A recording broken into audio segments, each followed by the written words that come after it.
Good afternoon, family. Thanks for checking out today's video. If you're new here, my name is Jonathan, and I created this channel as a way to record my progress as I work towards my goal of losing 300 pounds in 3 years.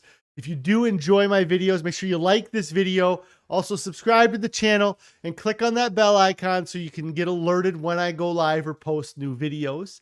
If you'd like to participate in on the discussion, you can join me on these live streams I do most weekdays, or outside of my live streams, you can consider joining our Discord. There's a link for that down in the description below. Also, if you're interested in getting some ideas of the meals that our family enjoys, we have created a Pinterest board that has links to a lot of our favorite whole food plant-based meals. That's also down in the description below. Today is day 549 of my 3-year challenge to lose 300 pounds. I've used a combination of extended water fasting and a whole food, plant-based, salt, oil, sugar-free diet to lose over 200 pounds. I'm just over halfway through this challenge. I have about 90 pounds left to lose, and I'm looking forward to reaching my goal and finding ultimate happiness through wellness. Wellness and happiness, all of that stuff, all is going to happen. If anybody has any non-scale victories they'd like to share, I'd love to hear your non-scale victories. If you are on a diet and you're doing great, I'd love to hear how you're doing on your diet. If you are on your diet and you're not doing great, I'd love to hear how you're doing. Maybe we can find a way to help you out. If you haven't started your diet yet, what's keeping you from getting started? And what are you doing to make staying on your diet or getting on your diet easier than the alternative? I am going to switch over to the main thing here. I hope everybody had a great evening last night. We had a good night at home. The weather outside wasn't too bad, but we just kind of hung out in the house. I'm trying to think if we did anything special. It was Monday night, so my one kid had Boy Scouts, and other than that, we just kind of hung out at home. We did, though, have a new recipe for dinner. I'm going to throw the photo up here. It is it was a recipe that Carrie had gotten from Well Your World. It was the Well Your World Instapot baked ziti. And here is a photo of it there. I can zoom in a little bit there. You guys get a little bit better picture of it. There was a little bit of trouble we had with getting the Instapot to get to pressure, and it kept saying that it was burning the food. It never actually burnt it to the point where it tasted burnt. But once we kind of finally got it all cooked, might be one of my favorite meals that we've ever had on this diet. Just awesome. Just ticked all the boxes. The flavor, the texture, just everything about it was awesome. There is a ton of ingredients in it. I will, you know what? I can maybe put it in chat here. Let me see if it will do that. So there's a link I just posted in the chat. That is a link to the Well Your World YouTube page where they do their Instapot baked ziti. So if anybody is interested in looking at that recipe, that would be where I would go to check that out. We did modify the recipe a little bit. I don't know that theirs is salt-free. I know the thumbnail they show has olives on it, and I don't know that there's any salt-free olives. And then we didn't use soy curls. Carrie used a different type of soy. I'm not exactly sure what she used, but the meal was awesome. It was really great. I kind of had these visions after the stream yesterday that I was just going to fast until Carrie says that she used TVP. I think that is what she used instead of the soy curls. But I'm so close to that 300 pounds, or I was at 307 last week. and I don't know that I'm going to get under 300 pounds by Thursday, but I'm going to be pretty close. And so yesterday I had kind of in my head thinking, you know what? I could probably go and fast for 4 days and maybe get those 7 pounds off. Carrie says it was called textured vegetable protein, and it just made it's defatted soy, I guess is what the textured vegetable protein is. But we use that instead of the soy curls. So yeah, I was in my head thinking, oh, maybe I can fast until Thursday, and then I would have a better shot at getting to that 300-pound mark. I got home, Carrie was telling me that she was trying this new recipe, and I was like, well, you know what? I'm going to try it because it's a new recipe, smelled great. And then I had a bowl of it, and I was like, wow, this is awesome. This is like one of the best recipes that we have picked up since we started doing this. And I ended up having 2 bowls of it last night. I don't think that it affected my weight too much, but it was something from that I just couldn't resist having a second bowl of it. Yes, it's from Well Your World. If the chat log stays up, there is a link to the recipe or to their YouTube video where they make it in the chat feed. The overall, it was a great meal last night. Filled me up having the 2 bowls of it, and didn't really do much other snacking last night. Carrie did bring cashews into the house, and I was able to resist the temptation last night of having any cashews. We'll see how I do tonight, having the bag in the cupboard. It definitely, for me, is one of those things that once I crack the bag open, it's very hard for me to stop snacking on cashews. So as long as I can avoid opening the bag myself and getting into it, or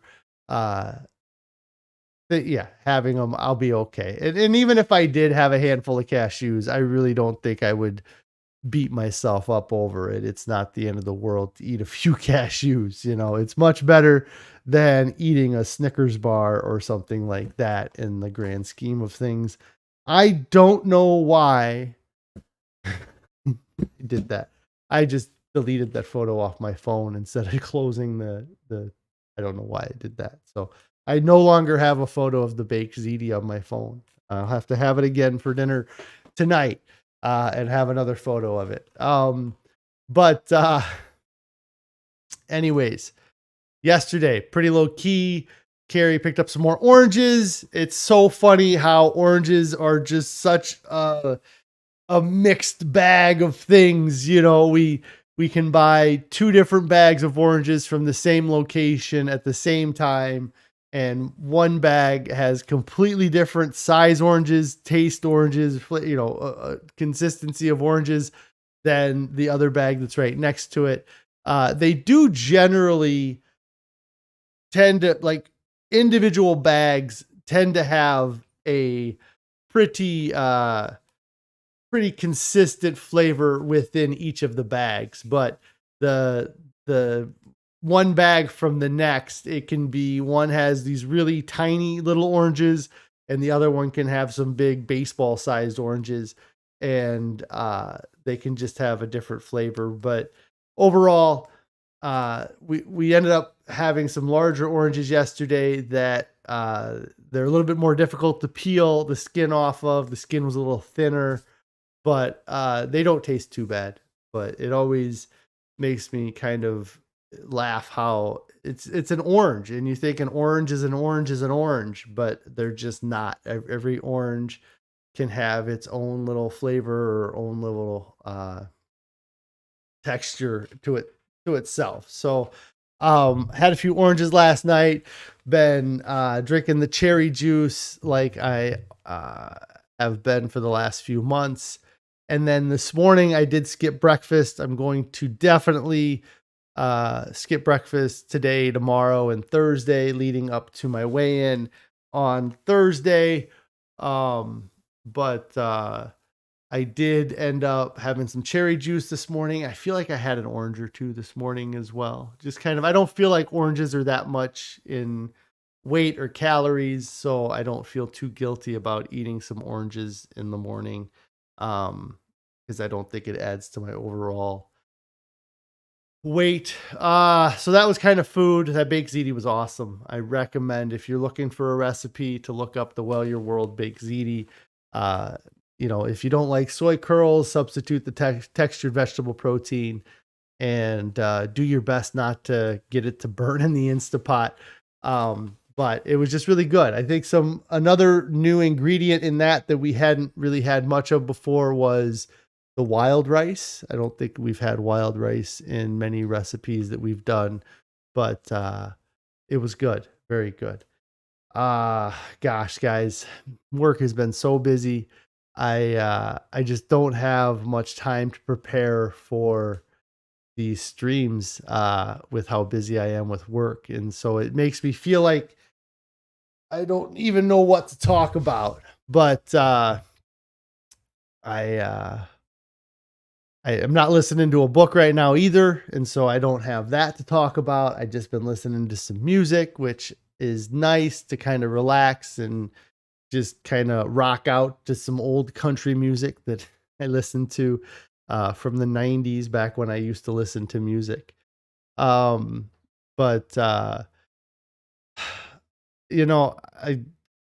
just really happy with how things are going still. I talked about this a lot yesterday. The scale has been going in the right direction, and I feel like I'm going to have a few pound weight loss this week again after having a 7-pound weight loss last week. So that'll be nice to kind of string a couple weeks together where I have some good weight loss. And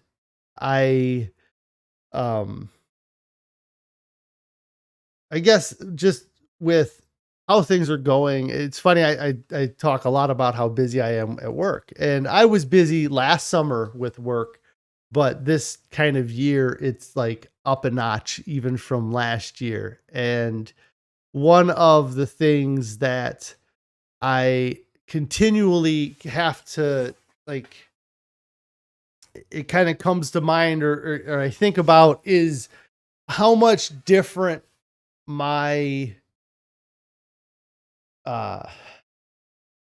how much different things are because I've lost the 200 pounds. There are some big things that I have going on with work that 2 years ago I wouldn't have even considered, or the people around me would have not considered, because I didn't necessarily have the future that I am envisioning for myself now. I feel like 2 years ago, I was just kind of going through the motions, doing what I had to do to survive, to, make some money, but nothing to grow my business or to make things better in my life. I was in a very stagnant place. And now fast forward these 18 months that I've lost all this weight. And for the last 2 months, I have been working towards doing some things that have required me to interact with people outside of my family. I work for a family run business, so it's kind of, prior to 18 months ago, if I was disappointing anybody, I was disappointing my family, I guess. My daughter's watching and just told me that she's really proud of me. I appreciate that. I do it all for them, right? The amount of work, though, that we are taking on this year versus last year, or versus the last 7 years, is quite substantial. And I don't know that I could have done any of this without the confidence that I've been able to reclaim by losing this weight. I feel like I was turning into a bit of an introvert, being very kind of hermit-like, not going out and doing things, other than just going to work and kind of hanging out with my friends at their house and things like that. And now I am in meetings with bankers and lawyers and business owners and doing a lot of things that a year and a half ago I would not have imagined that I would be doing. And it's nice to be able to walk into a meeting and not feel like people are right away judging me about my weight, even though they could be. I mean, I'm still over 300 pounds. So I don't necessarily walk around as a thin person, and people could still think of me negatively because of my weight. But if those people think of me negatively at 310 pounds, I cannot imagine what they would be thinking about me at 520 pounds. And I've just been amazed at the confidence that this weight loss has given me, because I was so brainwashed by myself that my weight wasn't an issue. Like, you know that you're overweight and you know that you can do things to improve your situation, but you constantly have this voice in your head saying that even at 500 pounds, look how mobile you are. Even at 500 pounds, look at all the work you're getting done. Even at 500 pounds, look at the relationships, the great relationships you have. And there is work that I was doing. There are relationships I had, but now that I've lost that 200 pounds, all of those things have improved exponentially. It's been a huge change going from being a confident 500-pound person to a confident 300-pound person. It's like the things that I used to think were okay to live with 200 pounds ago, I realize now is like, why did I put myself through that for so long? Just not being able to go up a flight of steps without getting winded, or being able to go and help the guys with the work that we do because I would embarrass myself, or I would get out of breath, or it would be noticeable that I was having difficulty doing those things. And now being where I am looking for more work to do and looking for more ways to make myself valuable to those around me, I was never ever concerned about making myself more valuable to those around me. I was just concerned about making myself alive,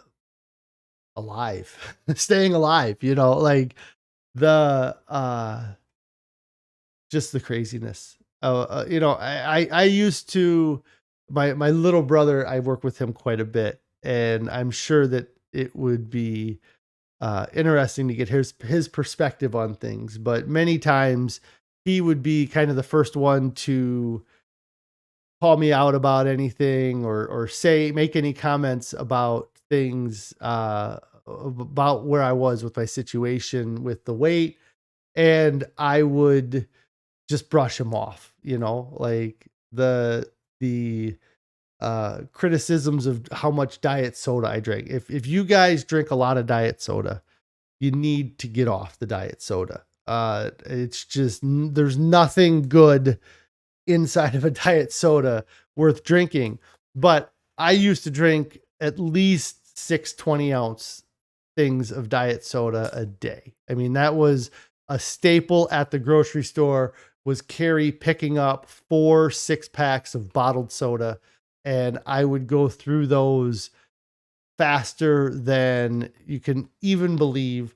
And I would get criticism about how much soda I would drink. And I'd be like, well, the number one ingredient is water, and everybody's supposed to drink water. Like, I always had some sort of comeback or some sort of quip that I could say if somebody was criticizing my diet, like, you should go on a diet. Well, I am dieting, because, and really, the name of my channel is Fa Dieting. I have a different mentality with the word diet, but I would say that, yeah, my plan was to die eating, and just how close that was to reality is kind of astonishing. And uh, it really changes, like, it makes me realize how foolish I was being and how naive I was being, that I thought that I could continue to live that life that I was living and also have visions of a future. Because especially with my 40th birthday right around the corner, uh having kind of those thoughts of where I was at, where I would be at right now. Like, if I hadn't started this diet, if I hadn't decided to create this channel, um there's a possibility that I would have had a medical condition that caught up to me. I mean, I was having difficulty walking around. I had ridiculous amount of swelling in my ankles. I had sores developing on my calves and my shins from the fluid retention I had around the lower parts of my legs. I was suffering so badly from the sleep apnea. Um, and just the fact that I was able to change that and turn this all around has been incredible. It has really been just astonishing that I've been able to get to this point, that I can say that I've been doing this for 18 months. Because even when I started, I don't know that I believed that I'd be able to do it. Like, uh it was a very lofty goal, even starting off with the 30-day fast. But the idea that I was going to do this for 3 years was much more of uh, a a task. Or I'm trying to think of it was an insurmountable a goal that I was trying to achieve, because I had never even gotten close to being on a diet for 3 years. And that was a big part of why I started this channel, is because everybody says that you have to make lifestyle changes when you want to lose weight. And absolutely needed to make lifestyle changes based off of the way I was eating and the way I was living. And it was, it was I didn't know how I was going to do it. I didn't know when I started this, I didn't know how I was going to get to the 18-month mark. I didn't know how I was going to get to the 19-month, the 20-month, the 36-month mark.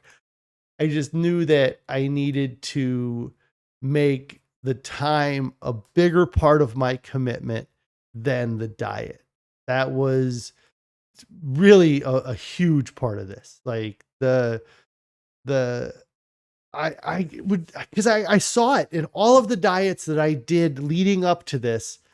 I could look back on them and I could be like, man, when I was following plan, I was kicking butt.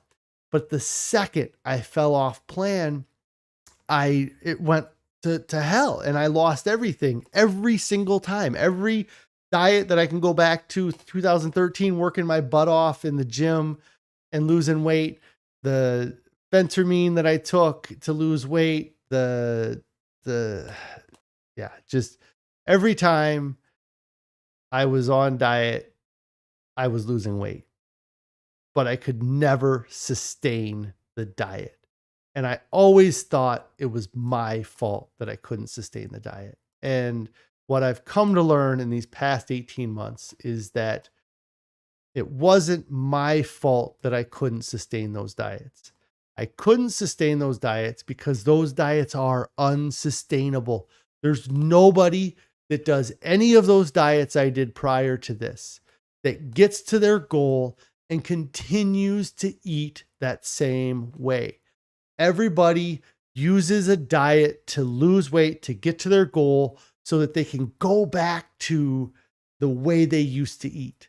And it is just this awful cycle that we get put into, where we live for a period of time where we're depriving ourselves of full stomachs and we're eating in moderation to lose weight. And then we get to the goal weight and then we start eating in excess again. There's never a balance. It's always eat too little and then eat too much. And I knew going into this that I needed to figure out a way to be on this diet until I got to just such a ridiculous weight that I had to be able to maintain it. You know, like I've done so many diets where I've lost 50 pounds, I've lost 100 pounds, and I'm so happy when I hit those goals and I feel so amazing. But I look in the mirror and I still see a fat person because I'm still overweight, because it wasn't far enough. It wasn't a big enough goal. And that's why I chose to do the 300-pound goal, is because I wanted to get to the end of this. I wanted to look in the mirror and say, now that is a thin person. And Carrie says you do these diets where you restrict and you get to your goal, and then you celebrate that goal with food. You celebrate that goal with that junk food. And so many people have had the same experience, but the whole time you're dieting, you're going, okay, I'm sticking to this diet. But the second I hit my goal weight, I'm ordering that pizza from my favorite restaurant, or I'm going and I'm having that big meal from the steakhouse, or I'm going out to eat at my favorite restaurant, or I'm going to get that big tub of ice cream, and I'm going to have that ice cream that I've been depriving myself of for all of this time. And you just gain the weight back. And these industries love it. The health food industries absolutely love this cycle, because for 6 months out of every year you're dieting. And so they're getting your revenue. And then the other companies love it because the other 6 months you're buying their junk food. And what they don't tell you is that the same person owns the junk food company it's the same person that owns the health food company, because these junk food companies, they start fattening us up with all this junk food, and then they start to see their market share go down, and they go, well, where are our customers going? And people go, well, your customers are starting to eat health food now because they've gotten overweight. And then these food industries go, well, let's buy up these health food companies so that we can make money off these people still, because they decided to lose weight after we just fattened them up. And then once they get to their goal weight, they're going to come back. They'll be back. We don't have to worry about it. Something that I've said in the past that has kind of, I think, made sense. Like, I not always, but for the last couple years in my head, I've just been like, I wish I could figure out how to eat like somebody who weighs 200 pounds. If I could just figure out how to eat the amount of food that somebody who is 200 pounds eats, then eventually I'd be a 200-pound person. But that's never been how I've eaten. I've always either eaten how a 500-pound person eats, and that's how I got to 500 pounds, or I've eaten how a 90-pound person eats, and that's when I diet. And I never am in that happy medium or that middle. And that's the greatest thing about this whole food plant-based diet, is that I can eat these huge volumes of food, and the density of the food, the calorie density, is so much lower than the food I used to eat, that I am now eating like a 200-pound person eats. It's just in different food. It's not these candy bars. It's not fast food. It's not even the processed health food that you get from the store. It is whole foods. It's foods that our species evolved eating. And it's something where I didn't realize when I started this, that in order to eat like a 200-pound person, I had to change what I eat and not just change the amount I eat. Because if I could have just done this by controlling the volume, I would have done this years ago, and everybody would be able to do this. If we could control the volume that we naturally strive to eat, then everybody would be thin. Everybody would be like, okay, I'm going to cut back for the next year and it'll be okay. And then, but it just doesn't work like that. And so I really am happy that I found this diet and calorie density and volume eating, and just given up all of my preconceived notions about food, because everything that I've ever learned about food prior to starting this diet, and really after starting this diet, but really everything that you are exposed to when it comes to food and health and nutrition was bought and paid for by a company. There's no free information out there about nutrition. Everybody that is putting out information about nutrition has some sort of dog in the fight. They are either the meat and dairy industry that are paying the schools in these research laboratories to do these studies so that they produce favorable results, or even if they produce unfavorable results, they misconstrue the results, or they compare eating their product to eating a ridiculous diet and say, well, hey, at least our product is healthier than eating this ridiculous thing. But just understanding that there's nothing that we've learned about health and nutrition that wasn't influenced by somebody's pocketbook. The idea of a balanced breakfast, like that was a marketing campaign that some cereal executive got put in front of them and said, yes, let's start advertising that our breakfast cereal is part of a balanced diet. The heart healthness of breakfast, absolutely a marketing campaign. The fortification of all of these products is marketing. They add calcium to milk to make it more marketable. And so then everybody, when you say, what's the best source of calcium? Milk. But it's only the best source of calcium because somebody fortified that milk and somebody advertised that it's the best source of calcium. And it's probably not really actually the best source of calcium in the end. And Carrie says that it is infuriating that nobody is looking out for our well-being. Even the doctors getting kickbacks for medication. There's no money in telling somebody to eat vegetables. Yes, there's no big broccoli out there. There's no big kale. There's no industry that makes money on this. That because there's nothing proprietary about a lot of the food that we eat. Like I've talked about Hot Pockets a ton, but if you made a Hot Pocket at home, if I said, hey, I want you to make a Hot Pocket, you would use like 6 ingredients, maybe 10 if you got fancy with the flavorings. If you made a ham and cheese Hot Pocket, you know,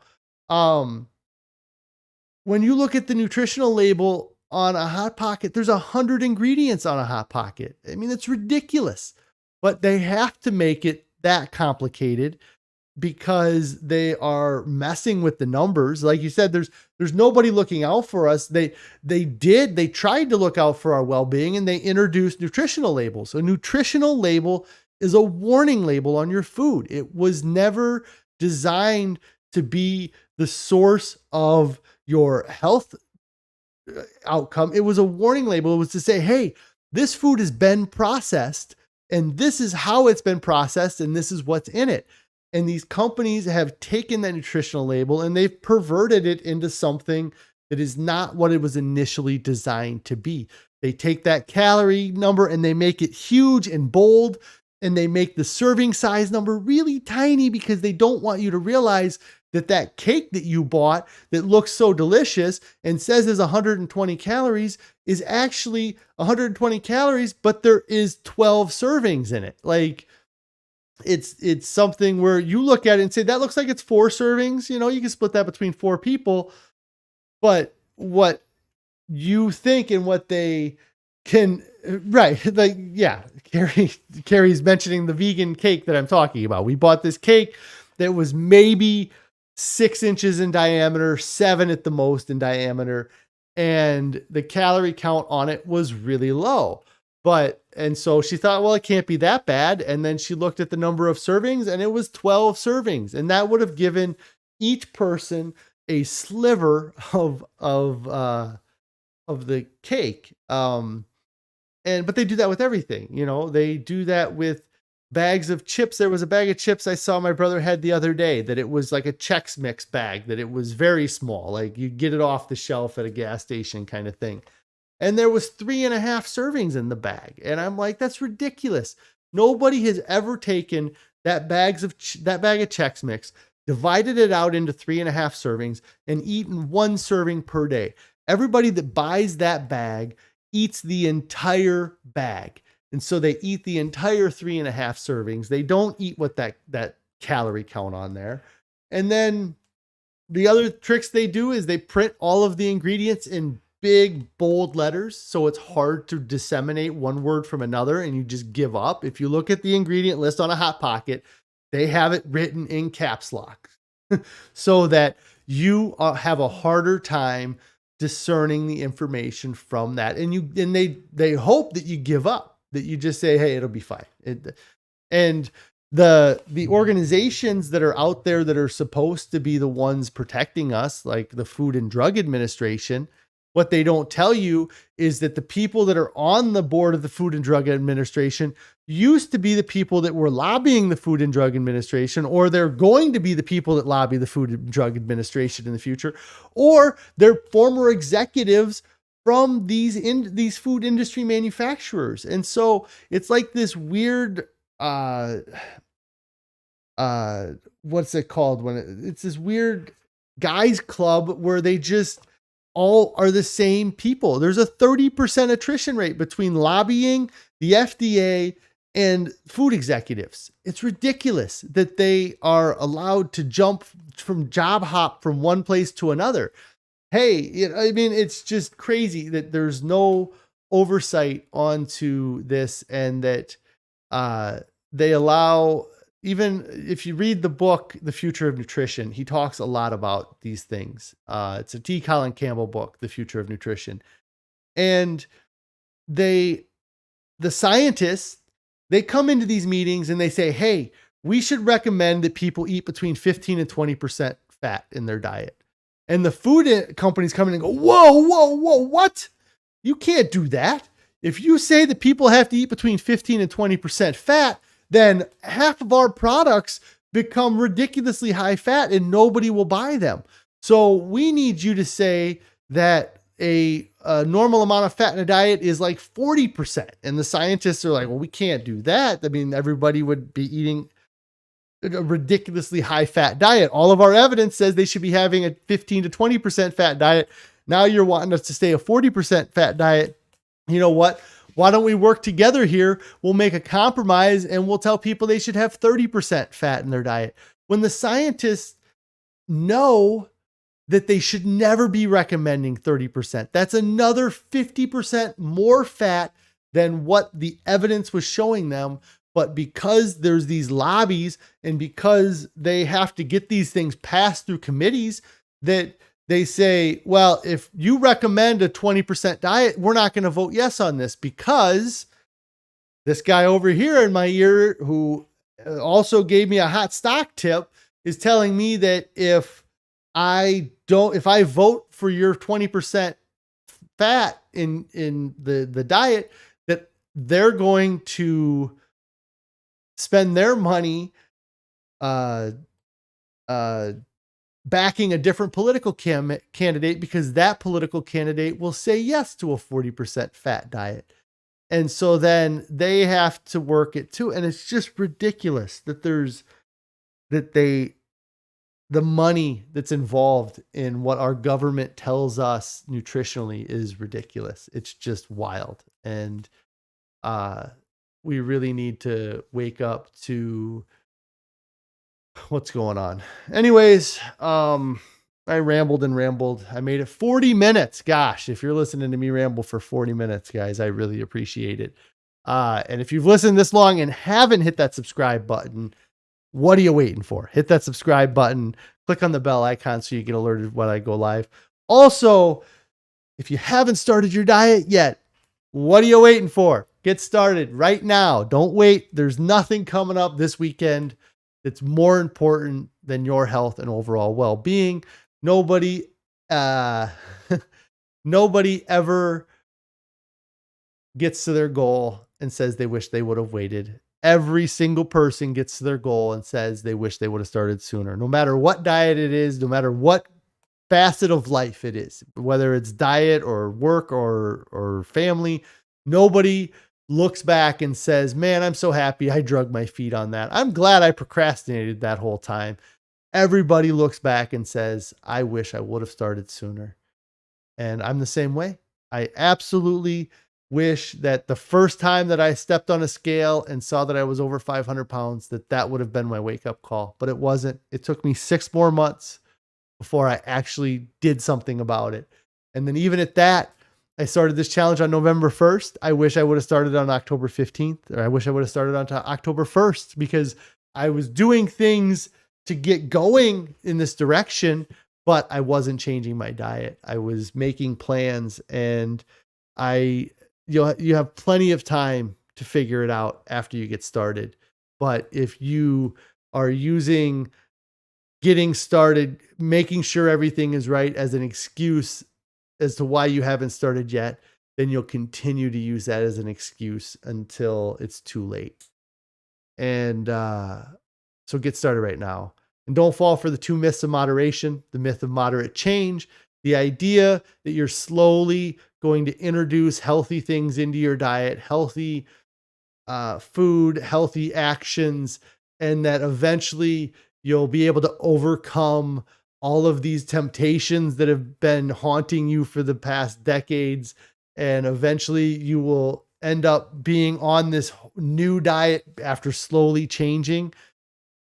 It's just a myth, folks. People have been doing it for years. You change one thing about your diet, you do that for a week, you don't like what's going on, and then you fall off the diet when you never actually gave the diet a complete actual chance.